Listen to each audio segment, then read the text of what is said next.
Thanks for Of putting me on. course. Yeah.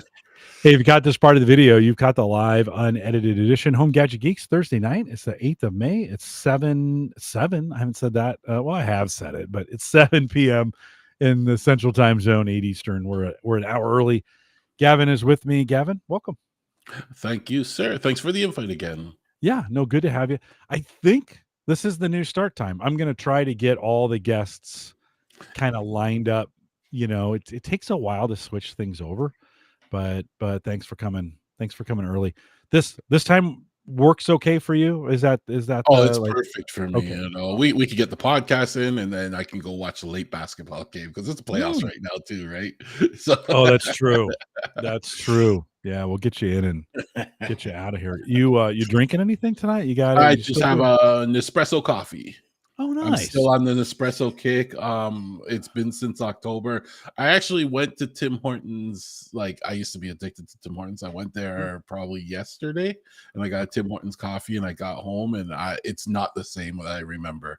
You know, Oh, now that I've gone to oh, Nespresso, I can't go back to Tim Hortons. It's yeah. now I understand when people are like, "That's bad coffee," and now I can tell. Yeah. Well, when you do it every day and you don't know, Yeah, you kind of. I had been at work. We got one of these Jura machines, and you can program like you can make lattes or flat whites or macchiatos. You just put, do makes it all for you. And the one of the machines is whole milk, and so we have a choice of whole milk or oat milk. And I'm not drinking oat milk, so I've been going whole milk. And I've been, I was crushing 2 or 3 of those a day, and all of a sudden oh boy, I better stop. I better. This is not boding well for the waistline. So I pulled back and I went regular coffee, just like, hey, brew it right there. And it had been a while since I had done just freshly ground coffee on the spot. Delicious. It's yes, delicious. it's Yeah. different. It is. It is very delicious. So, Brian's checking in. He says good evening, and Ken checked in a little bit earlier. Thanks for coming in, guys. We'll give it a few extra minutes since we're a few minutes early. I am doing some Buffalo Trace tonight. That I got a little Oh, bit left in the bottle. I may finish that tonight by the time we're done. But yeah, I haven't had this in a while, so I thought I'd pull that out and sip on a little whiskey tonight and pull that off. So nice. yeah, it's kinda good. It's a Thursday night. It's been a long week already. I mean, Tuesday, it was a long week. Yeah, Monday. I was already dreading Monday. Ooh. Yeah, I was like we got done at the end of Tuesday, and I had to do last night I did a podcast I produced a podcast in Japanese.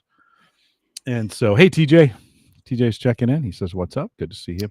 I got TJ scheduled here coming up. Let me look here. I knew TJ would be here. He's my biggest fan. Yeah. Yeah. Oh, we like TJ. TJ's up in 3 weeks. Mark Yes. Robson next week. I have a play in on the. I did an interview on Monday. That'll be playing in on the 22nd and TJ on the 29th. So Nice. good stuff. Good stuff.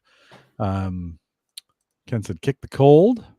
Me, yeah, I think a little bit. It's still a little grindy. It was more like I think it was allergies. I think it was just the start of some allergies.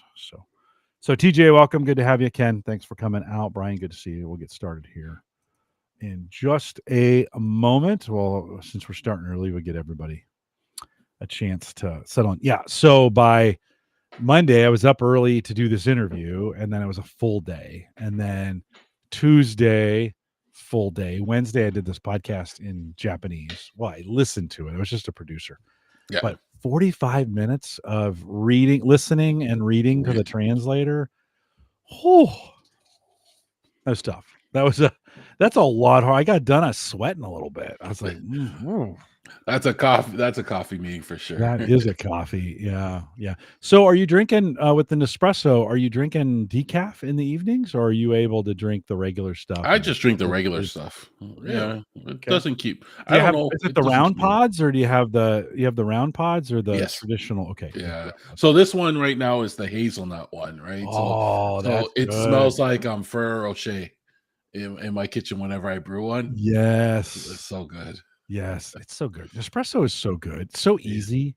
I do the double espresso pods for lattes when I'm making lattes. And then I keep like they have like a chocolate one. The hazelnut one is good. Yeah. I think they have like a caramel one or something like that. I think so. We have caramel at work. They have like We a got Nespresso. We have caramel pods at work that are pretty good. they have like a strawberry vanilla one. That one's really Yeah. good. Have you done the cold pour or whatever they call No, it? You haven't done no. any of those yet? I'm Okay. I just like to add milk and some sugar and regular coffee. So Yeah. I just try different ones. Yeah. I switched just to straight black coffee years ago, and I mean lattes are the exception, right? When I'm Yeah. making a latte, right? Put peppermint latte. But man, a good brew, good strong brew that's just straight up. Woo, I like it. It's like drinking bark. I'm not sure how much I like bark, but hazelnut is good. Nobody likes bark. Ken, thanks for the feedback. Appreciate it. All right, let's kick this thing off, Gavin. Let's get you to the basketball game here at the end. This is the Average Guy Network, and you have found Home Gadget Geeks, show number 645 with Gavin Campbell, recorded on May 8th, 2025.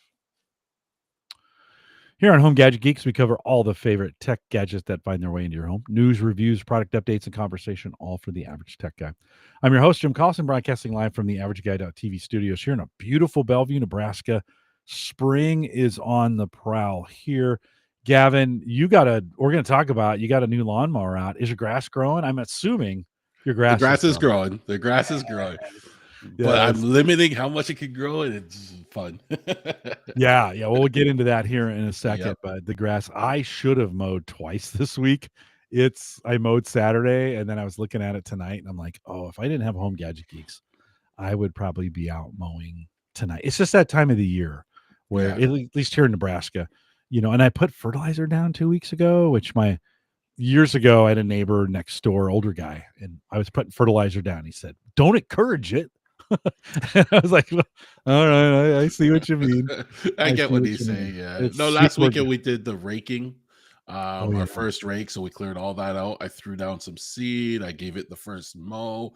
You throw down the seed and the birds start to come back too because they see the seed. And so then I turned on the sprinkler on the birds, but then the birds were bathing while they were eating the seed. So you can't win. And then you waited for the worms to come up, and you created the buffet, is what you did. Yes, pretty much. Yeah. Yeah. They had some salad and then some meat, and they were just like in the water. They're just like dancing around. They're like, thank you, Mr. Campbell. And you're like, oh, I hate you birds. Well, we'll post the show with some world-class show notes, and we'll have a few out there tonight out the AverageGuy.tv. Big thank to our Patreon subscribers. If you are one of those, thank you for doing that each and every month. You guys are super faithful. If you're not and you want to join the team, I just have one $5 plan a month. You can do it for 1 month or as long as you want. The AverageGuy.tv/Patreon. And then if you want to use the Amazon affiliate link on the site, just head out to the AverageGuy.tv. You'll see upper right-hand corner. There's a red link there. You can click through to Amazon, and then anything you purchase supports the network. Always appreciate you guys doing that as well. Then big thanks to Ed Sullivan, who joined us last week. We caught up on all the accessories that he'd put into his car and that was using on his car. It was a fun episode, Ed. Thanks for joining me. He's taking a much needed vacation, and we wish him safe travels as he goes. Gavin Campbell is joining me tonight. Gavin, and he's got some great stuff. Gavin, welcome to Home Gadget Geeks. Thank you. I guess it's every quarter now. I'm popping my head in here. I think so. Yeah. I think so. Well, last time you were on, we spent some time. You had a lot of gadgets, and then right at the end, you were getting ready to upgrade your power, which this should not geek me out, but I get. Like when you said that, I'm like, oh, I want to be there. I don't know what it is about that changeover. I've been watching these. There's a couple YouTube videos of just electricians that go out, and this is all they do is upgrade panels from 100 amp service to 200 amp service, which seems to be for most people about the right place to land, especially if you're going to charge an electric vehicle. You need a 200 amp service. What drove you to change? You changed your service out. We're going to talk about it a little bit before we move on. What drove your panel upgrade? Basically, my current panel that was down there, I was still on fuses, Oh, so it was a really old panel. I mean, it worked, but I guess when I started putting in my server rack and all that stuff, and then the demands for power, and then I realized that the plug that the server rack was on was tied to the bathroom upstairs. So whenever the wife used her hair dryer, it knocked out power to my server rack, and that just drove me nuts. So I was like, you know what? It's time to let me just get a quote. Like it started at that, and the quote came in so good that I was like, let's just do it. yeah. It's not cheap, but it is. I think I paid a couple thousand for mine, Yep. and the guy came in for 2 days, ran a new line, new mast, completely new box. Bonded it, so the neutral and the ground are now bonded in that original box. Here in the U.S., that's code. Well, it depends on the area. Some want you to bond it on the outside. Here in Nebraska, we bond it on the inside. And it was, and then he took a look at a few of my wires that were questionable and said, "Hey, do you want me? I can redo these for extra whatever." And I did. In some cases, I did. I had a box he showed me that was burnt on the inside. He goes, "This box saved your house from burning down. I just want to show it to you," kind of thing. Did you, as he was going through, or as they were going through on this, did you get any surprises on it, or was it pretty standard? No, it was pretty standard. I mean, the most surprises is when he looked at it and he saw how many circuits were kind of on the same fuse. Yeah. So he was like, one fuse had 4 different circuits on it. My previous box was like maxed out too. There was no room in it, nothing. Right. And that's the only surprise. And it's just, I got a lot more breathing room now. So it feels so much better. Yeah. Yeah, I'm assuming you had a pretty big box, 60, so 40 or something along those lines. And they probably used half or 2/3 of them, and you got some room for expansion if you wanted Yep. to put more things in there. Lots of room. So he probably only used like half the panel at this point. All right. Yeah. So Yeah. I still have, I could put circuits in for days and I'd be more than good. It's kind of nice. It's kind of It is. you live in a 50s house. Is that do you know when your house was built? What It was in the 80s. It was Oh, actually, and so still it doesn't, yeah. oh It still had wow. fuses. Okay. That's like the tail end. That's Yeah. like the very end I of know. those. I know. Yeah. Well, no, good on you. I mean, they worked, but good on you. And then I think we used to, I mean, think back, lights used to be 100 watts. Like if you got a really bright light, standard lights were 60 watts. A really bright incandescent was 100 watts. I mean, today the lights are like 3, and it's the computers that are drawing the power. We've completely switched the paradigm, in draw. It used to be if we think of a house as upstairs, the living area, and downstairs is kind of the utility area, used to be probably the upstairs carried the majority of your fridge and your stove, and then all these incandescent lights. Now the fridge is super efficient. Stoves, well, maybe if you've got gas, but like an electric stove, still pretty intense. We've replaced the washer. I'm surprised at how efficient these Yes. things are as far as the power draw. And it is a little bit more. I mean, my computers probably draw the most in the house, right, at this point. So a pretty big switch, right? Did you have that same kind of, as you were going through stuff? I'm assuming the electrician was trying to kind of guess, like, okay, here's the loads and here's where we want to put on each circuit, right? Yeah, and he was like, when I moved into the house, like you talk about light bulbs, one of the first things I did is I swapped every light bulb out for LEDs. Yeah. Right. So that alone, because you do the math on that, even because I have a bunch of floodlights around the house too, and you do the math on that, you realize how much power all that really uses up and how much it costs you. So at the time they had sales on LED bulbs and stuff, so you got them for like pennies each, and I just did a swap and I bought extra. So he was impressed with that. But I also labeled my panel. So, he was like, you went all out with this. I took an Excel spreadsheet and I drew out every line and wrote down where everything was. So he knew exactly where everything was. He says, nobody really has something like this. It made his job that much easier, And even after he was done, I still went through and relabeled some stuff because he got a few wrong. But that makes his job easier. It also makes my life easier. If I want to change a switch, I know exactly what breaker it's on just by looking at the little spreadsheet. Yeah. One of the hacks Sarah showed me this week was, she got this off TikTok, is to write down. So number all your panels, and on the back of the plate, Yep. for you write down what number that corresponds to, or somewhere on the device or on the light, you write down the number, right? That way, when you're working on it, you can just go, oh, that's 14. You go down and Yeah. switch off number 14. So I think she's like, you want to do that? I'm like, today? Yeah. You see, my problem, I would do that, but over time, I'm pretty sure I'll move a plate around or, maintaining it. Yeah. I Yeah. suck at that. So, No. Did you okay, so now that you've got a new, bigger box, you got some room, any thought to going with some automation from a sensing standpoint, a power that sense, that orange sense box, or looking at kind of monitoring the power in and out? yes, I have the, what's it called again? You caught me off guard with this Yeah, one. no worries. Energy sensing, Emporia.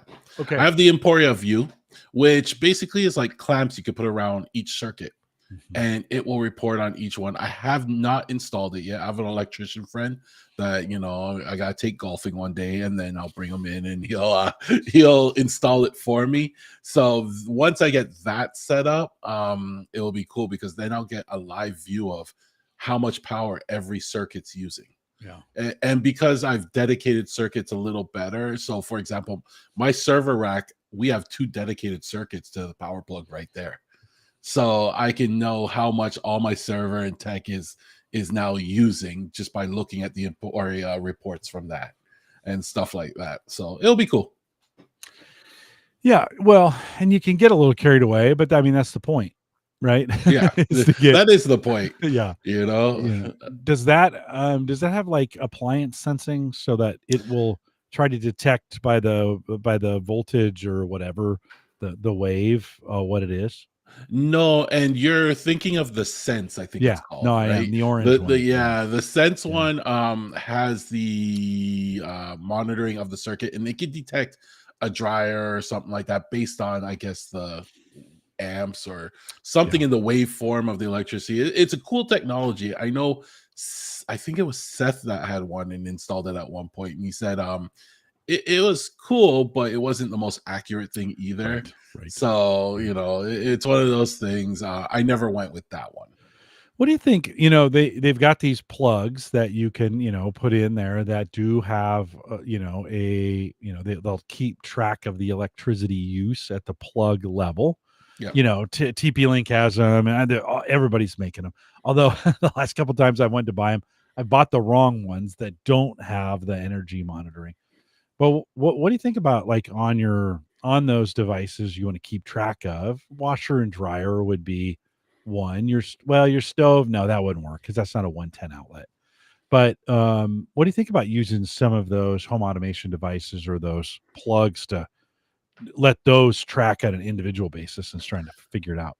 I actually do use they're cool for doing some automation. So I actually have one on my washing machine, and I can it lets me know when the washing machine's running or not, and I based on an automation it notifies me when it's done, etc. So that's one thing. I also utilize one, so I have a power strip. I think it's made by Zeus, and they each of the plugs in that power strip have energy sensing, and I have all my battery charges plugged into this power That's a switch. good one. That's a good And one. what I do is, you turn on the power, and it kind of just sits there.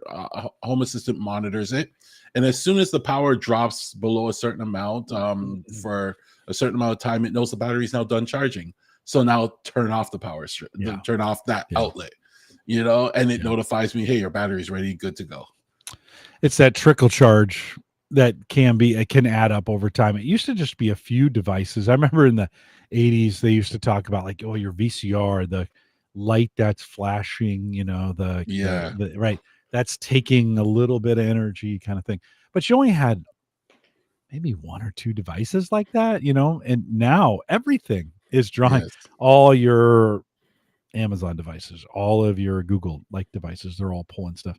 TJ says he's got the Emporia, though version 2 says they use theirs to automate Yeah. dryer washer alerts as well as track general usage. Yeah, I went back and forth on that. during this latest phase of all the electrical work that I was doing to put a backup in the house, a generator Yeah. backup in the house. And I kind of decided that's a rabbit hole I don't want to go down. I I'm think, also in the mindset right now where I'm just like, do I really want to know? Like, do I really want to know how much my server is using? Because if the wife yeah. sees that number, like, is she gonna make me turn this thing off? Like, I don't want to feel. I'll just Yeah. pay the bill. I mean, I'm running everything through all the electronics are running through this Blue Eddy battery that I Yeah. have. And of course, it's got a big display right on the front, right? It'll show you how many watts. Sarah doesn't care, just to be honest. But we actually had so this week or last week our washer went down, and we didn't know it right away. She pinged me at work one of the mornings and said, "Hey, did you turn the washer off last night?" And I was like, "No, not me." And Sammy was like, "No, definitely not me." So she ran it again, and then the next night did it again. It went off again, and she's like, "I think it's broken. Like I think we're." So we called the repair guy. He came out. It's like $800. We paid $800 for that thing originally. But it was so we went. I was like, buy something that will last a while.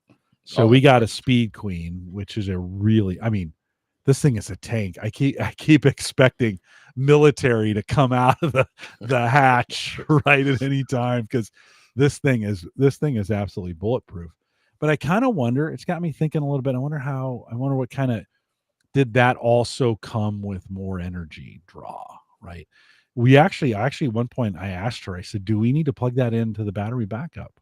Kyle Wilcox in our Discord group recently had a flood in his basement. The sump pump went out. He asked about like, how do I back this up? I recommended a solar generator of some kind. I mean, again, just because it's a solar generator, it doesn't mean you have to have it connected to solar. But he picked that up, and then we've had some conversations about battery backing up sump pumps, which is Yeah. probably not a bad idea. Now, get those batteries off the basement floor. If something goes wrong, you don't want those flooding, right? As well. I just have, just Fukushima. That should teach us don't keep your generators at the ground level, right? Type Yes. deal. Yeah. But have you thought of individually like backing up there? Listen, there's battery backups now that are thin and long that you can put behind your fridge that Yes. will keep right. Have you thought about going that route with backing up some of your stuff? No, I have a couple UPSs that I actually Yeah. pulled out of my rack because I put a rack mount one in. So I have the non-rack mountable ones. And the only place I've put them right now is in my office here. So my main computer like my work computers are laptops, they have batteries in them, but my main computer is still is a desktop. So if I get a power blip or something like that, I'm not going to lose everything that's on there. I can properly Right. shut it down. So that's the Yeah. only battery backup I have. But when I did my panel, they did put in a transfer switch, right? Oh, So I have a nice. Okay. 30 amp, I have a 30 amp transfer. I don't have a generator. My neighbor has a generator, and we'll just pull it out and I just plug it in. We start up the generator, and I can just power my fridge and run an extension cord to his house, and he can power whatever off of it too, and we're good for that. Man, he's okay. So you're gonna get the juice, and he gets the 110 extension cord. Is that what? Yeah, Wait a minute. yeah. His generator. Hold on, make sure I got this right. His generator. His generator. You're getting the 30 amp juice. I'll run 2 extension cords for him. He's getting them easily, you know, 20 amp. It's not bad. I mean, But it's just in to an keep us outage in for sure. For just to sure. keep us all happy. And then we'd pull out the barbecues and take care of our meals and Oh, stuff. for We have sure. it planned. We have it Yeah. planned. No, that part's so easy actually, but it's the fridge. That's like in my case, it was the fridge that was driving me nuts, right? Yeah. And making sure because when it's food spoiling for me, I just lose my mind. I do not know why that's such a big deal to me. Yep. But when that stuff starts to spoil, I am like, oh, I paid good money for all that stuff, right? And there's so many ways to to protect it. I mean, at one point in time I thought, well, maybe down in the basement I'll get an EcoFlow that can handle all the basement stuff and have one of those and make that as a backup. Now, it's a $2,500 deal, right there versus the Yeah. Blue Eddy I have now is $500. So, you're like, oh, you kind of gotta kind of weigh that. That's when I saw those little flat batteries that go behind your fridge. I can't remember how long those last for your fridge though, because when I'm thinking of an outage, and having to worry about it, I'm thinking of a day or two as well, right? Like Yeah. we Yeah. have almost like a outage plan. Like if we were going into a Right. long-term outage, I have a deep freezer in my basement. I don't It's not even half full. Like we just have a few things in there. He would bring his stuff over, dump it in my deep freeze. We turn on the generator, keep all his food cold, my food cold. Everything's taken care of. We have a plan. Man, how do I be your neighbor? That's awesome. We'd be Yeah, crazy. he's moving in a year, so we're gonna miss him. Oh boy. Yeah, take advantage of it while you can. Yeah, I know. Well, so it feels I'm sure it feels good to have all that electrical work done and buttoned up, labeled. You Yeah. put a surge, didn't you put a surge on when The you surge protect and that was another driving factor because I always wanted a surge protector. whole I'm house a whole surge, house right? surge Yeah. protector, but there was no room in my old panel to put one in. And because of all the smart switches I have, all the devices I have, I wanted to protect them. So I put this in and I feel so much better about it. Like we had lightning storms since it's been in there, and I'm almost like, hit my house, hit my house. you know, I No, don't we want it still to hit don't. my house, but you know what I mean. No, I I'm like, oh, understand. we're good. Listen, I'm the guy who on the podcast said we had a storm and the power didn't go down, and I was disappointed. Like, so I'm that guy too. I understand that. Like, you want to use this stuff. We our utility provider years ago, 10, 15 years ago, came out and installed a whole home surge protector on here. Yeah. So I pay some kind of rental fee for that, kind of $4 a month or something crazy like that. Pretty cheap. And that price has never gone up. So even with inflation, it's $5, right? And they ran some things, and they've got a device that kind of does that for me. Thought about doing it in my own box, but the electrician was like, no, you've already got this. It works. If it ever stops working, they'll come out and replace it, kind of Yeah. thing. And so that works out pretty well. So good. Yeah, that is I'm assuming they came out and ran new ground rods for you and got everything from a grounding. Like, this is another thing when you upgrade your service, there's new grounding standards. And so you get a whole new set of, they ground out to the water. Well, every municipality is different, but in most places in the US, you get a ground out to your water metal going out, and then you get a couple ground rods driven 9 feet down or whatever in the ground. I used to have to do that when I was in the military when we ground stuff. We ground to I think it's to the incoming water line. They ground Yes. it to, right? Yes. And I Yeah. only know this because I was following this guy around as he like. Oh, I you, bet. I was, and I had to keep telling him, listen, I'm not judging. I'm not Right. I'm not Right. like. Don't worry about me. I just am learning. I just want to see this happen, right? And I may ask questions, and it's just my curiosity. But he did run new ground wire and to the water thing, and I have an open basin, so it was easy for him. Yeah, I think in today's world, if you're a tech guy and you're still like, if your panel is struggling, it's the best money spent. Like, I don't. I think it's great to get it upgraded, get an electrician in. Yes, it's an investment. You're going to spend some money. It's going to be thousands of dollars. But that is one of those things, especially if you own an older house. I think it's worth to get an electrical inspection and have somebody come in and replace that out. Couple days to replace yours. No, mine was like just in a day, not even a full day. It was because, again, open basement, lots of room for them to work. Everything was labeled. Their job was so easy. And just going on that, if you're going to upgrade the panel, I also recommend just bump up the amperage. I went to 200 amps, and the reason why, if you can, right, and it's not ridiculous, but it future proofs the home, especially we're going towards EVs and stuff like that now too. So future proof it for that. And the way I look at it too is if I resell the house, I'll just put that in the sale cost and get the money back. Yeah. I think it's kind of a standard now. I think most people are expecting that. Well, that's probably not true. I don't think most people know they even care. I don't think a lot of people don't care. Yeah, they come in. I have 150, which is odd. That was, again, I had this replaced 15 years ago, so it was a different day. Yeah. And could I run an EV off of it? Probably without an upgrade, but if I was going to put an EV charger in, I would probably get an electrician to run and get OPPD, our power company, to run a new line if that's what they needed, and I'd probably I'd probably up it to 200 amps. Yeah. Just to be level set with everybody else. So, well, cool. You sent me some pictures, and appreciate you doing that. I kind of geek out on that kind of stuff, and I was like, that is sweet to see. My favorite is when you have a really good electrician and they run the wires all nice and neat, and sometimes they can even zip tie them to get them, to kind of make it all of a neat. That is, to me, that's art. Like the little things art. because he stapled them and they all go up nicely. And Yeah. then even on the other side, he actually drilled through the backboard and hid them behind the board. And Yeah. I was like, the little things that keep it clean. I was impressed. Yeah, no, that's super cool. Well, congrats on that. That's a big deal, and I think that's super cool. You alluded to this last time. You got a robot lawnmower, and Yes. you hadn't got out of the box yet because it was winter, but summer or spring is here. Talk a little bit about what you're doing with your new mower. So we got the Segway Navimow, and it's the I series one, which does I think up to 5,000 square feet. It will cover, and yes, I finally got to install this thing. And right now I only have it set up to do my backyard.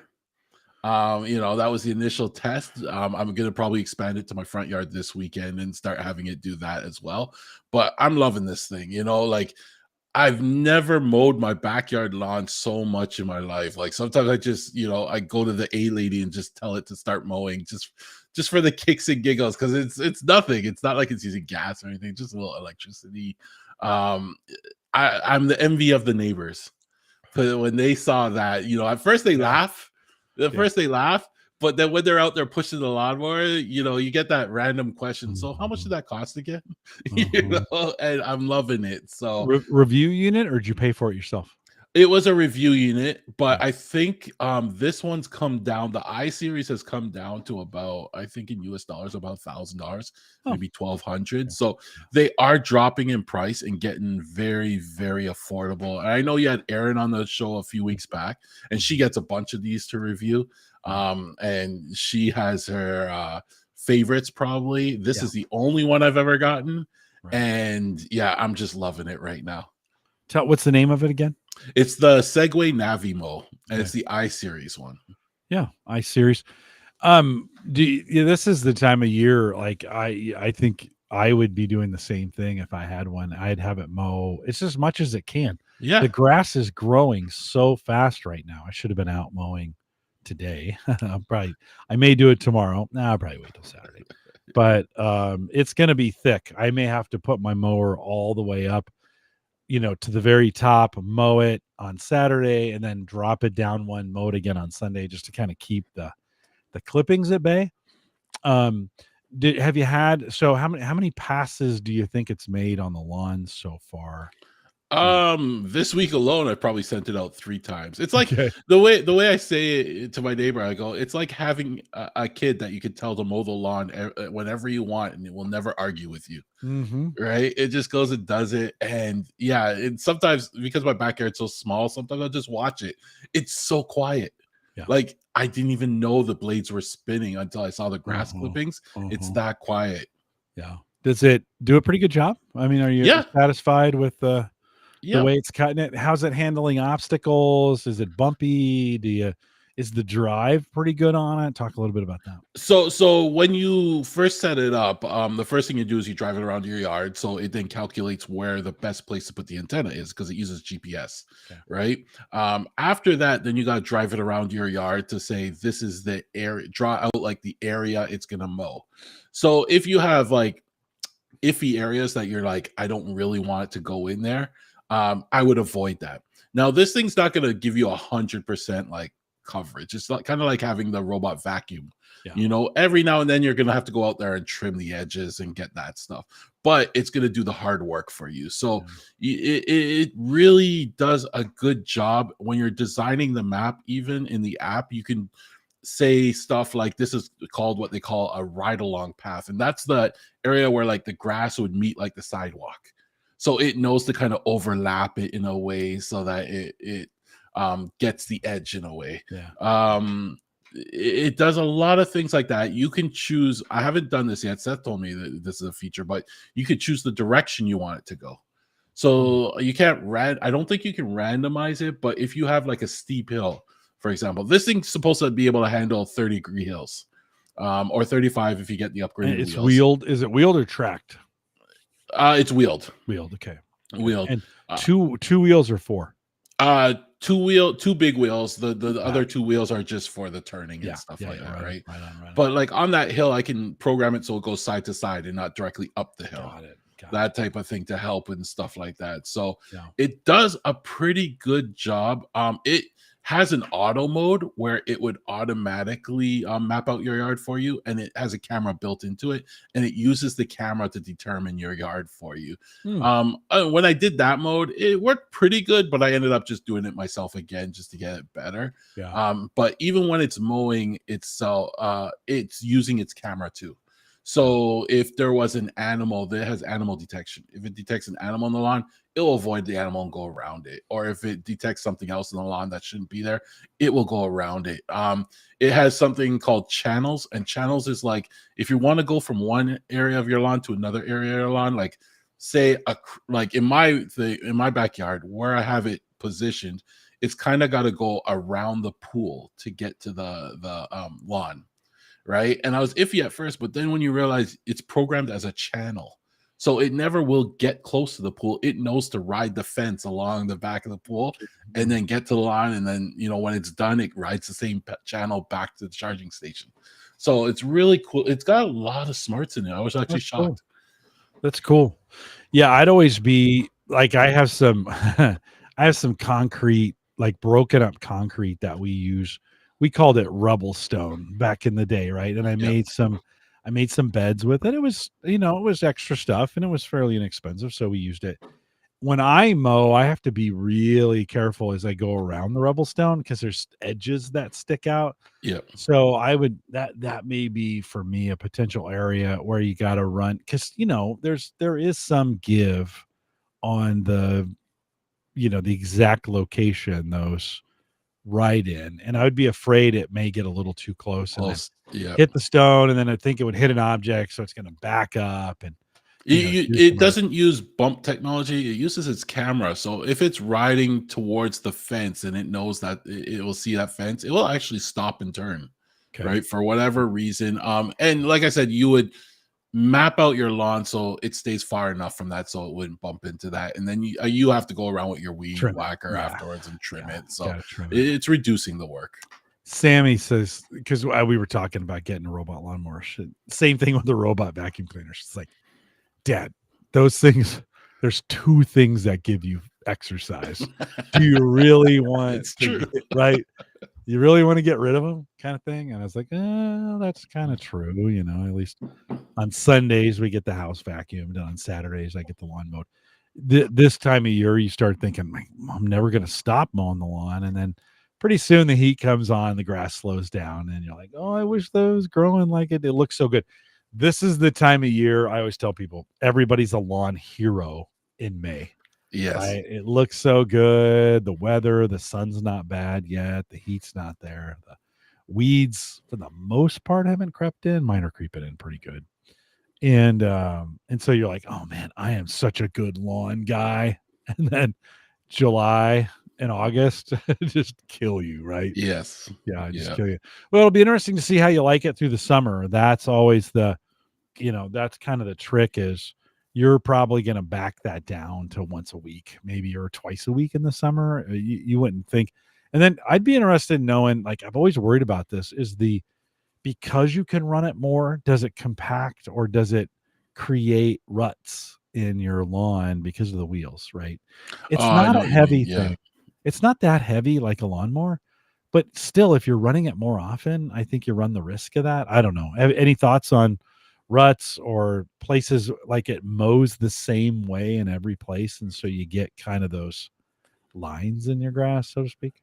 Well, when it mowed, I could see the lines in the grass. It makes it look nice, Yeah, because no, you no, can no, see for those, sure. right? But I did notice the second time I sent it out, it was actually doing different paths, Hmm. right? So it wasn't following the exact same lines. It was going at a slightly different angle. So I'm not too worried about that. The wheels aren't very aggressive. You can get more aggressive wheels if you wanted Yeah, to, yeah, but yeah. they're not too aggressive, and it's pretty nice. I'm not too worried about that. Okay, okay, yeah. Well, and I just keep flirting with this, and then I'm like, no, I like push mowing my, you know, there's something satisfying about it. I want to, and then I'm like, no, I don't know. I kind of like being out there. I talk to the neighbors, and so it's a good time. Head by all. Well, what we'll check next time you're on. We'll check back in. It'll be summer.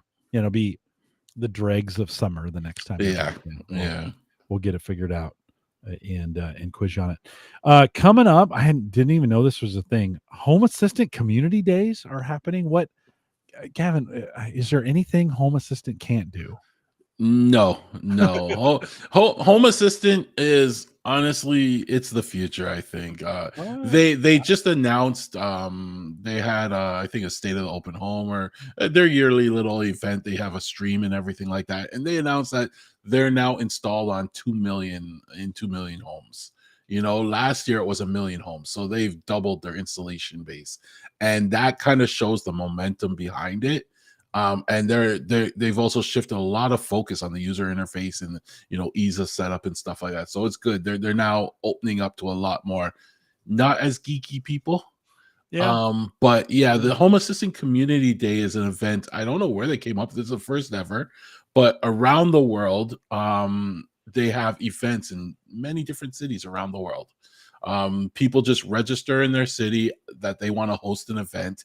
And then I think it's Missy from the Home Assistant team will then post it on their site as an official event, and then people can then sign up that they're now coming to it. So in TJ is hosting one in Ohio, Oh, nice. right? Nice. So he's got an event space for it. He's got Mhm. giveaways planned, talking items planned, all sorts of stuff. He's doing a lot of work with it. He's making it a true event. The one I'm going to is in Toronto. I didn't set that one up. It was another guy, but I did reach out to him and talk to him about bringing some giveaways, or because I have like a box, and I'm not gonna say it's a box of junk, but it's a box of items that I've gotten that I may not have implemented, or I did at one point and I Yeah. don't need it anymore. So I was going to take some of them, and I told them maybe we can have a swap, a device Yeah. swap. Yeah. Somebody may have something I like, swap. I have a camera here. If you want a nice little camera that I don't use anymore, stuff like that, right? So our organizer pretty much just said it's open. Like, he didn't have anything planned. He was just gonna have some beers. He got a space that can hold up to 100 people. But he's really open. When I told him all this stuff, he's like, that would be great. So if you're a Home Assistant user, or a Home Assistant curious, or just want to go hang out with and talk home automation, look up a local event, see if there's one close to you, and take a trip out. Here in the U.S., looks like Michigan, L.A., Redmond. Assuming that's Redmond, Washington, Vancouver, Austin, Twin Cities, Minneapolis, Houston again, Detroit. I don't know how Detroit gets one. Chicago, Charlotte. There are a bunch. There's TJ's, Columbus, Ohio. Yes. And Yeah. this kind of reminds me of the old home service show meetup Yeah. days, right? We do those in Indy, and a bunch of folks will come out. This might be, I wonder if they'll do this again next year. Too late for me this year. Be fun to have an Omaha version of this. It Maybe for may next year. just, yeah, may start planning from now, because I know the European ones are bigger. I think it was Paulus that said, I can't remember where exactly it was, but he has actually a waiting list for his event. For one of the events up there, they have 80 people on the waiting list, and it's just like the Toronto one. New people are registering like every day, and as the event gets closer, I think you're going to see a lot of people just register. Just waiting to last minute. Well, we just had the most capitalistic meetup in the world here in Omaha last weekend with Berkshire Hathaway Days, right? And Warren Buffett and all of the, the world's richest people here in town for those. Omaha is kind of, this time of year, there's a lot going on in Omaha around this. And so it's a good, College World Series is coming up and there's a lot of good things happening here. I have to remember this. This might be I tried doing Edward Weniger was thinking about doing a Bitcoin day. He twice they scheduled this Bitcoin day around the Berkshire meetup because Warren has not been very kind to crypto, right? He's Yes. not a big believer in it.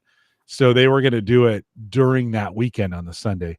Twice it didn't happen for whatever reason. But this would be kind of fun. I'll have to. So this is the first annual, or have they done this before? They've never done it before. This is the Okay. first one. That's why Wow. all these events, they're like, we don't know what we do at this event. Yeah. Like we're just Yeah. at this point, a lot of them are just like, we're just gonna get together and have Get some together and beers talk, and talk. And TJ took it to the next level and he's actually, having presentations or giveaways or that's the right way to do it. sponsors. Well, we can't call them sponsors, people that help them hold Why the can't why event. can't you call them sponsors? Is there Some there's some rules? legalities. Yeah, Okay. there's All some right. All right. legalities All right. around it being a Yeah. nonprofit, blah blah blah. But they've donated some things to give away, so it's Yeah. nice. So yeah, I guess it's an annual event, but it will be kind of cool. Oh. So TJ says, hey, TJ Huddleston here from HomeTech.fm. We're excited to host our first ever Home Assistant Community Day for 2025, but we need your assistance. I love this. We'd like to know what you'd like to see. Is it demonstrations, tutorials, physical products, best practices, hardware swap? Listen, hardware swaps are always a great idea, right? Put Yeah, that stuff out. And then there's always a few things left that nobody wants. You just got to recycle this stuff. He says, right now, we're hosting the event at the atrium of the Seventh Sons Brewing. yeah, TJ, he's at a nice brewery. job. He's Yeah, making me breweries jealous. breweries are always the best place to go because they just want bodies, right? Yeah, They'll be fine with that. The Lucky Bucket, which is now that's something else, but that'd work here in Omaha. Right across from the Bud Dairy Food Hall, downtown Columbus. He's got his information out there and about emailing him. TJ's coming on here in a couple weeks. TJ will let's see. This is the 24th, right? yes. So will he be on before? He'll be on the 29th. So we'll hear how it went Yes. when he's on. Yeah, he's Yes. coming on May 29th. So it'll be good. Well, TJ, make sure I know he's listening. TJ, make sure you take good notes. And Maybe even pictures. bring some Yeah. pictures. Yeah. Yep. Be fun to that would be a good one to do. I love my Home Assistant. I mean, I run it on a Surface Pro and it just sits here. It's a way underpowered device, but I just need the browser. Yep. And it's getting the one thing, Gavin, that about Home Assistant is it updates more than Windows. Like, does that a complaint in the community? Has anybody said to them, could you slow down a little bit, or could we do this a little less often, or is everybody okay with it? Do you think? It could go two ways, right? The good part is you don't have to update it. You could just ignore it, and if it's working, just Yeah, ignore it, and it yeah. keeps working, and you're fine. There's a You yellow know, button. I can't ignore anything. Like yeah, I know, if I I know. see it, I have to update it. That's the way I am too. And then the other thing is, yes, it updates. They release a monthly update, Right. and that's the first Wednesday of every month they release the update, right? And then throughout the month they're releasing point updates to fix bugs that have been reported. So some people wait to the .1 before they actually do the upgrade. I live on the edge, so I upgrade the day it's released usually. But again, you can upgrade when you want to upgrade. If you want to do it every 6 months, do it every 6 months. But they're always introducing new features, updates to the dashboards, some cool stuff. And if you see something in there that you don't if you don't see anything in there that interests you, skip that update, if it's working for you, and then just go to the next one. Wait till the next one. Yeah. No, it's super great. And I can bring that up anywhere and just turn on all these switches or like it's really what I was looking for from a home automation dashboard perspective. They got that part right where the other one, I'm having trouble remembering what the other one was. What's the device that you buy? The other hubs, Yeah, the the Habitat one, Habitat or one. Yeah, yeah, the Habitat.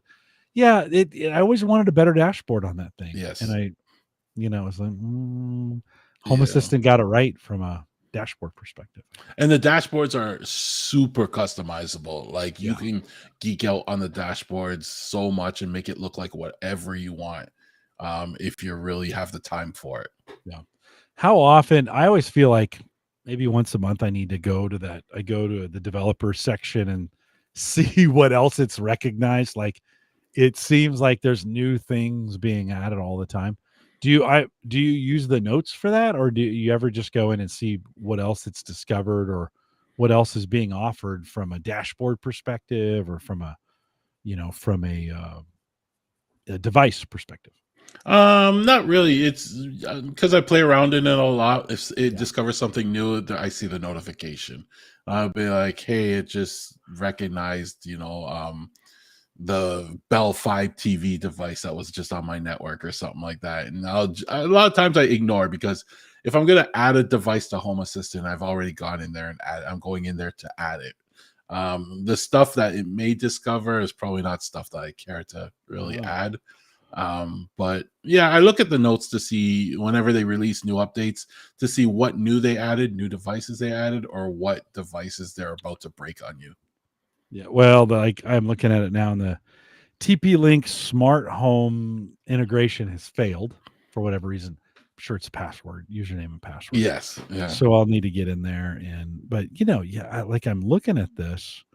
I've got a Wiz integration, right? So I have one light that's a Wiz light, right? And then I have this TP-Link integration. I've got the speedtest.net integration, so that yes, every hour I'm checking, right, and it brings back, like, do I need that? No, but it was super cool, yeah, so I did it. I got the Ring integration. I've got a weather app integration. I've got the Philips Hue integration, the meter, the Matter, internet printing protocol is in there, an iBeacon tracker, the Govee Bluetooth integrations are in there, Home Assistant Supervisor, I think, which everybody has. Of course, Bluetooth, because you have to have yeah. that integration, right, when you're exposing Bluetooth out there, and in Google Cast and Android TV, and that's just a smattering of some of the things, right, that are in. By the way, the meter integration is not where I want it to be. I actually find it easier just to use the app on a device, and Yes, then yeah. broadcast it somewhere So else. sometimes you just use the app on a device, and I use Home Assistant as the secondary, right? If I want to add any Yeah, extra little things, but I'm still using the app on the device. yeah. Well, and I bought a tablet to put down here that is close enough to the grill area that when I come down, I attach, I use the Bluetooth off the device, Yes, and then I broadcast it to the web, and I can pick it up from anywhere at that point, right? If I'm logged in. But the Bluetooth integration stuff on it, especially around the Govee stuff that I have, I have humostats that I use for the scars. Man, that thing is rock solid. It's really good. And so yeah, there's some of those that just nails. Some of them you're like, you yeah. know, and the printer integrations are incredible. Like it That's the will, first thing everyone talks about. That is like yeah, the first yeah. thing it picks up is your printer. Oh yeah. Seth mentioned Subaru, and yes, it tells me if Yep, the doors are locked or not, right? On yeah, that thing. I just got Gavin, I'll ask you this question too. I've been asking all my tech friends this.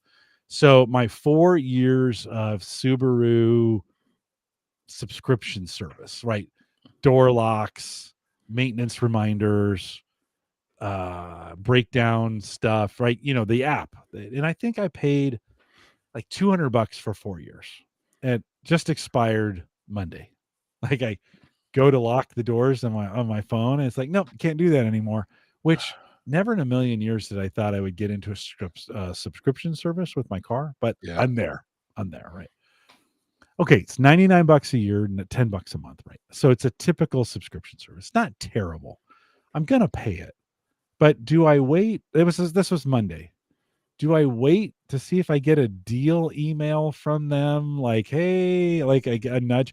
Do you think they're going to send me a, we want you back? Because I haven't resubscribed. I took my credit card off file. I wanted to control this. Do you think I'll get a deal email from them? Should I wait? For Subaru, Yeah. I Yeah. What don't do you think think? so. I Seth? think they're just just what does Seth think in the chat there? Yeah, But we'll throw I that don't. out to I Seth. think they're like, you're gonna want this. You'll be back. We'll wait you out. This is the King George in the Hamilton, right? Yes. You'll be back. Yeah. You'll be Uh, back. Well, I'm gonna give it.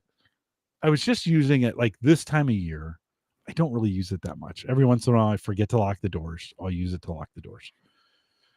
In the summer and in the winter, of course, I use it to start the car when it's super Yeah. cold, and I use it to cool down the car when it's super hot. We're not there yet, so I can give it a couple weeks and see. I think I probably will. My VPN, I use what do I use for a VPN? I use Bitdefender as my VPN provider. Without a doubt, at the end of that cycle, I always stop the automatic charge. They immediately send me a 40% discount. They're different. Yes. I immediately take it. So And that's a trick to do when you're buying things online. Add it to your cart, then just close the window. Give right. it about a week, and you'll probably get a coupon in your email for 20% off. That's what I'm hoping for. I don't listen. I'm willing to pay. Well, I hope they're not listening. Hold on, my phone is probably listening to me. I'll pay for $99 isn't terrible for Yeah, that service. It's worth it to me, right? Seth says probably if you buy a new new car. car. Yeah, That's free a, year yeah, again. yeah, right on. And then Brian says you'll be back. Love that character favorite in the play. That's in Hamilton. That's the best. King George is the best character. And Seth said they gave him 3 years. Yeah, they gave me 4, and I think it was 250 maybe. It seemed like a pretty good deal at the time when I took it. And Gavin, I remember signing the papers on that car. I mean, it was 4 years ago, but it seems like it was yesterday. And I remember thinking, 4 years? That's forever. Yes. Sure, that's fine. So, I don't know. Okay, well, I've been asking all my tech friends, do you think I should wait, or do you think I Wait should? a few weeks. Okay. The thing is, I think they're gonna outweight you. They're gonna be like, Oh, okay. he's All missing right. his auto start right now. I can feel it. I love it. All right. Well, I'll report back in to All see right. if they send me an email. Last thing with you. Speaking of cars, sorry to hear. Did a car get lifted from your driveway? Did you? Yeah. In Toronto area, crime has gone up a lot in our area in the last number of years, and stolen vehicles has been a hot topic. Really? Yes, they basically have been they've been cracking down on the ring, all the car theft rings, but more just pop up. And they've been stealing the cars out of Toronto, driving them to Montreal, shipping them out of Montreal, that type of stuff, right? And in our neighborhood, trucks are a hot item. They've been going for trucks. So my neighbor Pickup parks their trucks, huh? pickup trucks. Yeah, Like, yeah. yeah, Big up gotcha. trucks. So our neighbor parks their truck in our driveway. So one morning my camera woke me up to notify me there's a person in the driveway. And at first it's 2:30 in the morning. You don't know where you are at that point. You had a good dream going on, and I thought my neighbor was leaving early to go to work at that point. I didn't even know what time it was. I was like, he's just leaving early. And then it binged me again, hey, someone's still in your driveway. I go, he's usually faster than that. So I got up out of my bed, looked out the window, and there were 2 people standing in the truck. The door was open, and they were standing right by the truck. I was like, oh crap, that they don't look familiar. So, quickly, I'm getting clothes on. I'm calling him at 2:30. I'm like, hey, are you leaving right now? He's like, is this a joke? And I go, at 2:30 in the morning, I would never do that to you, right? Yeah. And I'm like, someone's just took off with your car. At that point, the car's just driving off, Okay. right? And of course, then the police got involved. It made it up to the second street before I think the immobilizer kicked in. Mm. right? So his wife was actually out on the street and they ran by her as they took off, but they still caused $1,000 worth of damage. We had to get it towed.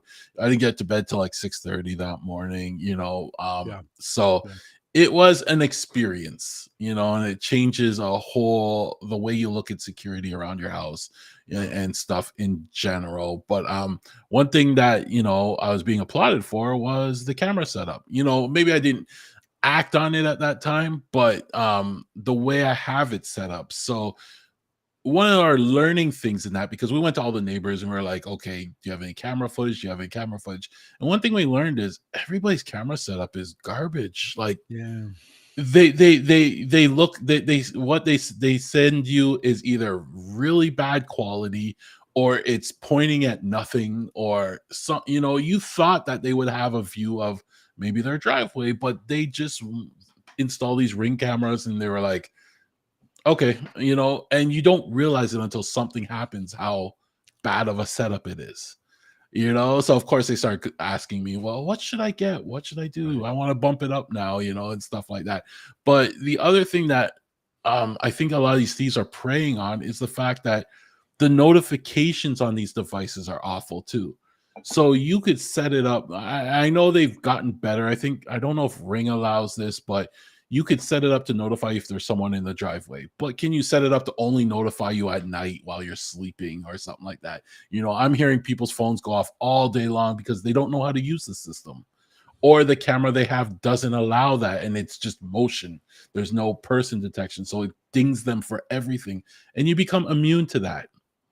Right. And at night, when they put their phone in do not disturb, it won't wake them up. So the thieves know that nobody's waking up because they're on do not disturb and stuff like Yeah. that. So Yeah. there's a lot, if you have a camera set up and you're really serious about the security, take these things into consideration.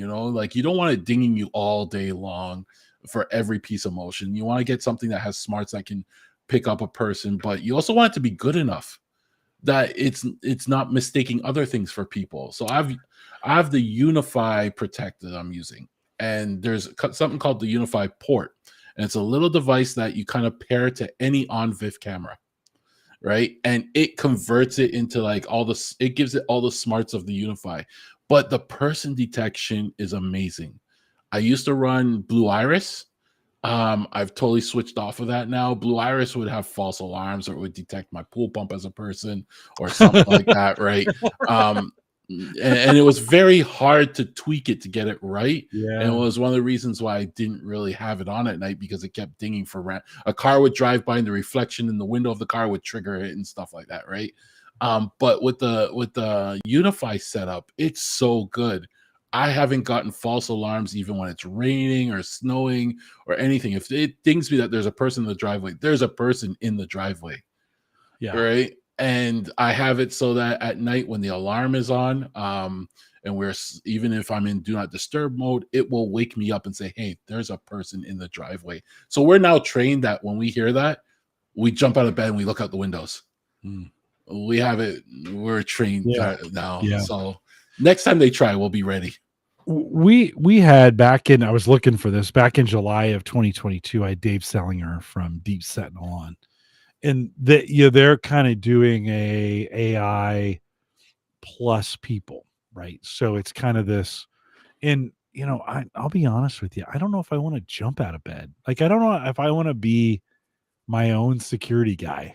Like I Yes. like sleeping, right? And I almost wouldn't mind, they're kind of what they install or what they get, the AI is making sure it's a person, and then a real person is picking up and saying, hey, we're watching you, right?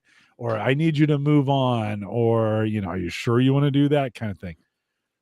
And I kind of wonder, I think if we've had our car, the reason I have ring cams is because on New Year's Day, 4 years ago, maybe, we had somebody go through the cars. Now they didn't steal them, but they went through and took cables and Yeah. stuff. Like they were searching for money or wallets or whatever. So it spooked me enough that I thought I'll put a ring cam up there. Now we haven't had the cam itself is so visible and out in the middle of the open. I think that has some deterrent on it. But when we had Dave on, it got me thinking, like, if I was in an area where I was struggling with it more, I think I'd almost pay to have a person monitoring it rather than me waking up or putting me in danger to Yeah, confront whoever's stealing the car, right? Or whatever, yeah. you know. I don't know. And Just a thought. I understand, like the camera. I thought it would be a deterrent too. It's not. They are No. fully covered up. They're looking at the camera. My camera, when it detects a person, it triggers all the lights to turn on to and everything like that. They didn't care about anything. Now, the one nice thing about it when it woke us up is the fact that when we went out there and then they took off, Yeah. we were able to get the vehicle back. Now, if Right. like you said, if they drove off, they'll eventually know that, hey, that's just somebody talking through a speaker, right? And they'll still take your vehicle. And if Yeah. they got around the corner, they would have still been fighting with that vehicle and maybe have gotten it started back and taken off with it. And we would have lost the whole vehicle altogether, right? So, it depends on how much you want to do. I rather, my thing was I want to be notified, but I want no false notifications. And Well, that's that's how I the real got to it. trick, right? Yes. That's the real trick. Because you get woke up in the middle of the night a dozen times, and then you're like, Yes. oh, And that's where the you know, Unify has gotten it really good because, again, I also set the zone so it's only on my driveway, not on the sidewalk and stuff like that, right? But it's really good at knowing a person, yeah, and I yeah, get no false notifications. yeah. I think, I'm a Ring guy, and I think I could pay Ring to do what Deep Sentinel does. I think Yeah. that's available now through them. And that's an Amazon company. Yep. We have a fairly tight neighborhood, and I don't have that concern right now. If we were having more crime, I probably would up it Yeah. a little bit just to get, because it'd be worth something to me. It's a $500 deductible if the car gets stolen, even if you get it back. The repairs still $500. I don't know. It's a really good question. I tell you what's helpful is really good neighbors. That's right. I know you have them too. I know you have them too. We're on a fairly busy street. We haven't had very many problems in a while, which is kind of nice. Yeah. You know? And we're in a nice neighborhood and we know all the neighbors, but this is the funny part is when we were out there at 4 o'clock in the morning, fiddling around with the car, trying to get it, we had to get it towed and everything. We set off the alarm on the car like twice. It's sitting in the middle of the road, the alarm's blaring, and nobody looked out their window or nobody called the police or nobody did anything. So it's like, even if your alarm's going off, people are just, I don't want to look. It's somebody else, Mhm. right? So that we found weird too, right? Like we could have been Yeah. stealing the car. Yeah. For me, one of those things, is it worth it to confront? You never know, right? Yeah, You you never know. never know that too. But I also want to be able to call the police and say, "Hey, it's gone right now." Because they actually came really fast. When we called them, they came Yeah. Yeah. extremely That's because there's fast. nothing So going on at 4 in the morning. yeah, exactly. I hope not. Tim Hortons is closed at that time. Yeah. That's, if you're ever in need, it needs to be like between 3 and not, Yes. yeah, between 2 and 4 is usually the day. I used to deliver newspapers when I was in college. I delivered USA Today, and I'd get up at 3 and I would show up at this, to pick up the papers at 4, and I'd deliver the papers between 4 and 6. And then I'd drive over to the bank, sneak in the back door, change, and go to college. That was my college. I'd literally be changing in the stairwell because I had to dress up for college in those days. And so I would, I'd be in grungy clothes for the newspapers, and then I would head over to the bank, sneak in the back door. Our back door didn't the alarm didn't trigger on the back door. It Yeah. was on the other doors where it triggered. So I could sneak in, change, jump back in the car, and go to school. But the most quiet, peaceful time ever. It's 2 to 4. nice. 2 to Yes. 4. Everybody's chilled. Everybody's like, a convenience store at 2 in the morning is like super chilled. Right Yes. now, I was never there at 2, but I was always there around 4. 4 or 5. You hit 6, 5:30, 6, then you have your morning commute kicking off. And I always try Yeah. to be done with my route by 6 because I did not want to be on the roads. 6 after 6, it just was morning commuters, and they are not friendly people. They are not friendly people. So, is your neighbor's car? You got it back. All Yes. is well. I'm Yeah. assuming. Did you do anything? Are you going to do anything different? I mean, are you going to change I'm anything? actually upgrade. So they have Ring cameras around their place, so I kind of sat down with them and taught them how to use it and help them configure it and what give them better peace of mind. Yeah. So I set up the AI stuff, got them on the subscription. The only thing is it's not as smart where it's only at night, so there's constantly dinging, and they're fine with that. And I'm like, okay, if you're fine with that, that's fine. My camera setup, it works great, but I also got the okay from the wife to upgrade the front camera. Oh, nice. So, Okay. I'm gonna get something higher quality, much clearer picture, even though the picture is pretty good because it gets upscaled with AI using the AI port. I want something that's much clearer at night, especially with the starlight sensors and stuff, where the picture at night almost looks like it's taken in the day. Right. Mhm. TJ showed me examples of this and it's pretty amazing. So Mhm. I'm gonna work on doing that and putting some PoE cameras in there and stuff like that. So Okay. it's not Good. on Wi-Fi, it's off my Wi-Fi. So Yeah. I got the okay for it. Nice. So yeah, Nice. that's the important part. Yeah. Yeah, my Ring camera is my first camera, and it's on the front door, right? That's the gateway camera, right? Yes. Is your doorknob, or is your doorbell. And the plastic covering has started to, I mean, it Crack. yeah, it's starting to crack. It's right in the sun. I mean, it gets just blistered. And so as I'm looking at it right now, you're like, okay, it's okay. But it would be nice, and as you're talking about night vision, I could easily install some really dim low lights from the top in the soffit that would, for a low light camera, would just light that thing up, right? You never see them, Yeah. but you're just putting some really dim low light things in there that would, and with today's cameras would just illuminate everything I think the for them. other thing you can put in is IR lights, so you would not see them at all, Correct. Yeah, you right? would. But then Right. the For sure. you can get bigger ones, and Yeah. they light up your whole Yeah, that's backyard, probably a good right? idea. And you can Yeah. and having that because the IR lights on most cameras are built into the camera, Right. so that's why you see rain and snow messing with the picture. But Yeah. if you offset the IR lights, Yeah, you're that's what not I'm going to thinking get the about. rain and snow and Yeah. the spiders and stuff, which I constantly get spiders on my cameras. I'm constantly out there with a broom brushing Yeah. it away, right? But It's they'll be attracted to the IR lights off to the side, and that'll be much better. okay. They're So attracted to the IR, huh? Is that what? yeah, Okay. it's the Yeah. freakiest thing because then I'll go back to my footage and I'll see a spider building his web right in front of it. And I could do a time lapse video of that if I wanted to. Yeah, early this spring, we had a couple birds that were landing on top. I think they were looking for nesting places, and so we were just getting alerts with these bird faces, Yes, yeah, right in the. It was like that Birdify or Birdfy that I yes, have for the hummingbird, right? It was like that. Now they stopped doing that because I think they found places to live. But as I'm looking at my cameras, I remember getting alerts, and then there's a blackbird. Oh, there's a bluebird. Kind and of they're thing. looking right in. They're looking right at the camera, like, "Hey, can I nest here?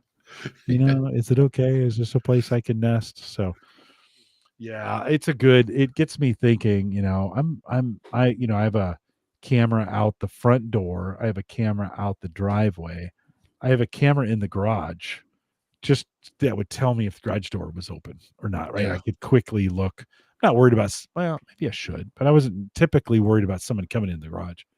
And then one in the backyard, and that backyard one gets sent off by the wind starts blowing and the smoker cover starts moving. It triggers it yes. every time, right? And I was So, watching YouTube. I can't remember the YouTube channel, but what he did is it really opened my eyes to this. But planning cameras. So if you're serious about cameras, he said plan the camera so that like in certain areas you have to see a certain distance and you want a certain quality, right? So you want the quality camera just for that above your garage, maybe, Yeah. right? But then Yeah. at your front door, you only have to see a few feet out, and you know, you don't need the Yeah. super high quality because everyone's right in that range. So you Yeah. can go with something less, right? And same with your backyard. He's like, if it's just at the door you want to capture something, you don't need a high quality camera. You can go with something cheaper for right there, and Yeah. that's kind of how I'm looking at it too. That's not a bad way. And of course, being on Ring, they kind of got you. You know, Yeah, their subscription service is kind of what gets you. And I keep paying it. I don't know. I like it. it's a The convenience. It is convenient, super convenient. The front door cam, we bought one of those delivery boxes.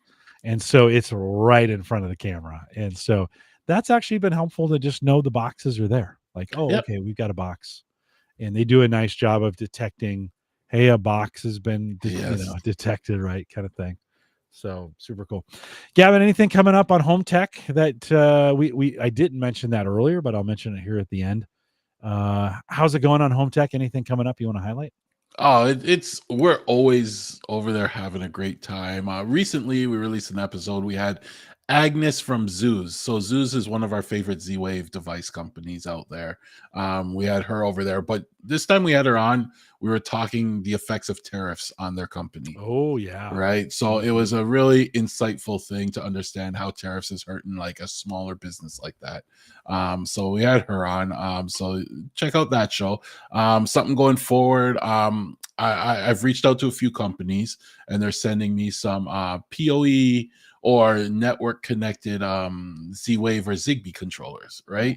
Okay. Because my thought is right now you have your hub, your home assistant, it's in the basement corner, for things to get to it, it's, the coverage is kind of iffy. Well, if you had a network connected one, I can place that anywhere in my home. And then Z-Wave would communicate with that. And then over the network, it would then communicate with Home Assistant. And, you could get better coverage and things like that. So I will be getting a few of those in. They're on their way and then reviewing those in the coming months. Well, if you're new to the show or you haven't checked it out, hometech.fm, Gavin, TJ, and Seth on a weekly, Yep. right? Weekly Weekly. basis. And it's like this show, but better.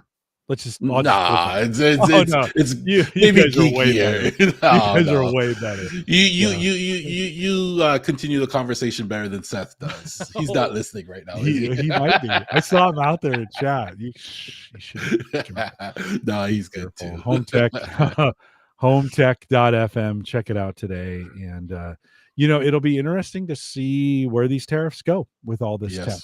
I They're think, impacting these companies big time. yeah, I think we're still, I think we expect these things to happen right away. And I think the consumer is still a couple months or maybe even 6 months away from the real impact of some of these. And then of course, I don't even know I am even allowed to talk to you, Gavin. I mean, you're Canadian, I'm American. Or should we be talking to each other? I don't Yeah. know. I don't know. I don't. You forgive me for being American? Is that Yeah, okay? like Okay. all the American. I don't blame every American for this. Only some of them. Oh yeah. Well, I appreciate you being kind to me. It's interesting times on that, and of course, I think that'll affect some of our tech. Decisions. I keep an eye on hard drives, and Yeah. immediately, beginning of the year we were down. Hard drives were $10 a terabyte, so to speak, right? So, which isn't bad, right? But that's gone up 30 or 40% but those are used drives. Those aren't tariff induced drives. That's talking a little bit about the demand and some expectation that with the newer drives going up, there'll be some prices going up on the used drives, right? In that Yeah. used drive space. And And some so, go ahead. no, go ahead. Go ahead. I was just gonna say some companies have come out and posted how much the tariffs have affected them. And we've talked about that. Like Wise Yeah. recently came out and said, they just paid $255,000 on $167,000 worth of product. Yeah. Who's going to eat that cost? Yeah. Yeah. Well, and I think a lot of companies are temporarily eating it because they don't want to raise prices on their consumers. And we already went through a period of inflation. Yep. So, a drive enclosure that I bought 3 years ago for $45 is now $90. And same thing. It's the same exact thing, right? And an icy dock, drive dock. And so you're like, we've already experienced a period of high inflation, and then tariffs on top of that. And you're like, I think a lot of retailers are being sensitive to that. And they're like, well, maybe we'll hold to see where this really goes. So I think some of them are eating that cost right now. Yeah. But I think by summer here in the United States, anyways, for our friends down under, your winter, I think, or in South America, I think we're gonna. I think we haven't even seen yet what that can be. So buckle up, friends. We may get back to the days of recycling old technology of just getting stuff. I know this. I know I'm no longer. I don't have 30 dolls anymore. I just have 3. That's all I need. I just need 3 dolls. It'll be fine. I'm fine with dolls. I'm fine with 3 dolls. It'll be just fine. I don't need 30. I don't need 3. Maybe if you put in hard drives, I don't need 30 hard drives. I just need 3 hard drives. Maybe that's the. And I'm a big advocate of the used hardware market, right? Like whenever I need something, I look on Marketplace first and stuff like that to look if somebody's getting rid of one. Right? Marketplace would be the place to go, right? Yeah, local, because that would be the place to go. Maybe I reduce e-waste. Yeah, maybe I need to do that more. I've thought about just offering to recycle for people. Like, hey, if you've got old equipment that you want recycled, I'll just come pick it up. I'll come pick it up and then take the parts that I want and recycle the rest. That's super easy, kind of thing. But listen, the day of the PC for most people is over. Everybody's on their phones or they got an iPad Yes. We're the only ones doing it as well. Well, Gavin, thanks for. I didn't intend to get political there. We did a little bit for a little bit, but it's interesting times. Gavin, can you hang around as I wrap this thing up? All right, awesome. For sure. Couple reminders on the way out if you want to join the Discord group, and that's the kindest Discord group in the world, literally. Check it out today, theaverageguy.tv/Discord. Just jump in there if you want to join in the conversation. We maybe have 2 conversations a week, so it's pretty slow. It's just fun. Some people like it that way, so check it out. A big thanks to Christian over there at Maple Grove Partners. Get secure, reliable, high-speed hosting from people that you know and you trust. And of course, this, Christian. We'll have him back on the show here in, I don't know, a couple months. He just had a baby, so congratulations. Well, he didn't, but his wife did. And so we'll get him back on here. But if you need hosting, he's got it available, maplegrovepartners.com. And if you got any feedback for the show, I haven't heard from a lot of you for a while, so maybe this is the week. Send me an email, Jim@theaverageguy. Is that right? Yeah, Jim@theaverageguy.tv. I have to say this at work too, and I was like, did I just give out my work address? Jim@theaverageguy.tv, and love to have you and your feedback as well. Neil, I haven't heard from you in a while. I'm a little worried about you, so send me a note, Neil. I'd love to hear from you. Let me know you're doing okay. We are live every Thursday. Now, 7 p.m. Central. I'm going to try and get to this for all going forward. 7 p.m. Central, 8 Eastern. I know I've been working back and forth on this thing. Tony, sorry you didn't get the message today. I've been trying to get that in Discord and some of the other things so folks know. But let's just assume from here on out, 7 p.m. Central, 8 Eastern. Gavin, you like that time, right? That's a time. Yeah, it works much better for me. Yeah. Yeah, I think for most people it does. Out here at theaverageguy.tv/live. If you're in the live audience, stay around for a tiny little post show. But with that, we'll say goodbye, everybody. All right, sweet. Well, I did finish the Buffalo Trace. To be fair, it wasn't that much in there. There wasn't that much. Yeah, you're right. It was. I was expecting you to pull out a second bottle. No, I do have another one up there. But I left it up there on purpose. Otherwise, I've got a little bit left in here. So I finished my coffee, so I'm good.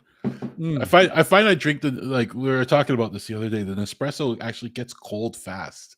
I don't know. Yeah. So I realized I have the cup that auto heats your coffee for you. What was it called again? Yeah, that was a what is that called? I'm gonna pull it out of the closet again because I wasn't using it for a while. But first world problems. No.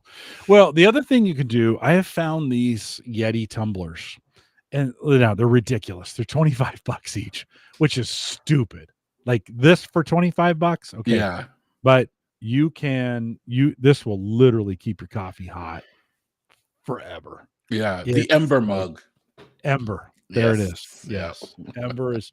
You know what? Kevin Schoonover sent one to me, and I have it at work. And what I found, I took it to work because I'm just not here enough anymore. I'm in the office 5 days a week. Saturday mornings down here, I have a whole pot of coffee for Ask the Podcast Coach. So that doesn't work. And on Sundays, I do a variety of, I'll make a latte and then I'll go up and I might warm up some of the coffee from the day before. I might do an espresso, I might do an espresso pod or all of them. Sometimes I drink 3 pots of coffee on Sundays. But Wow. yeah, I drink a lot of coffee. But so I don't have it here. I took it into work. What I found is I just drink the coffee too fast. Oh, you gotta It's slow the down. smaller one. So if you get an Ember, get the biggest Big one. one. You can Yes. get. Yeah. That's the problem I had was the Ember cup was so it was a little too small, smaller than my regular coffee size. So I'd pour half the coffee in it, put it in the microwave, and then just hold the cup and drink it when go back down, get the rest of the coffee. But yeah, they are great though. I do now. I go in. I've stopped doing the lattes because those were a little heavy on me. And so I go in and I brew 2 cups of coffee on the Jura machine, and then I walk over to my office, get my computer set up, walk back, grab the coffee, and within 30 minutes I have that for those first 2 cups drank. I mean, it doesn't even get cold. It doesn't even have a chance to get cold. So I go back, get 2 more cups. Drink that. It's usually like a 9:30 at that point. And then it starts slowing down a little bit for me, but dude, there's one thing I can do, and that's drink a lot of coffee. And maybe that's why gets you through your day. That's maybe why I don't sleep. It's very possible that I consume so much caffeine that it's just not healthy for me. So anyways, well, Tony, sorry we missed you for the show. It's all recorded for you. Don't forget, next week, 7 p.m. Central, 8 Eastern from here on out. TJ, if you're still listening, that will be your time. That will be your start time as well. And Mark's not listening. Mark is next week. Mark Robson, big barbecue show next week. So come hungry. That's going to be a good one. Yeah. I hate that show because it makes me hungry. It makes me, I'm going to sign up for one of those meat delivery services. I grilled tonight. We were making, you take hamburger meat, put ginger and onion or a garlic powder in them. And you could do like a green onion, like the white parts of green onion. Make them into hamburger patties, and then I grilled them. It's a HelloFresh recipe, so they have you just stovetop them, but we grilled them.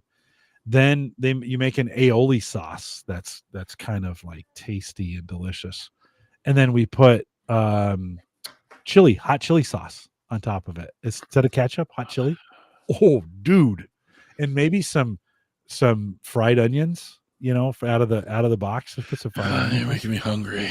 Oh man, dude. And then to make it, yeah, that's fine. On top of it, we diced up some sweet potatoes, and then salt and pepper, and just cooked those for like 25 minutes, and it was really good, my friend. That made me jealous. See, that's why I'm not gonna like that barbecue episode. You should come. It's gonna be good. I'll be there. It's gonna be good. Guys listening live, thanks for hanging out with us. Gavin, hang on 1 second for me. We will see you guys next week again, 7 p.m. I'm pretty sure I'll have to let Mark know, but take care, everybody.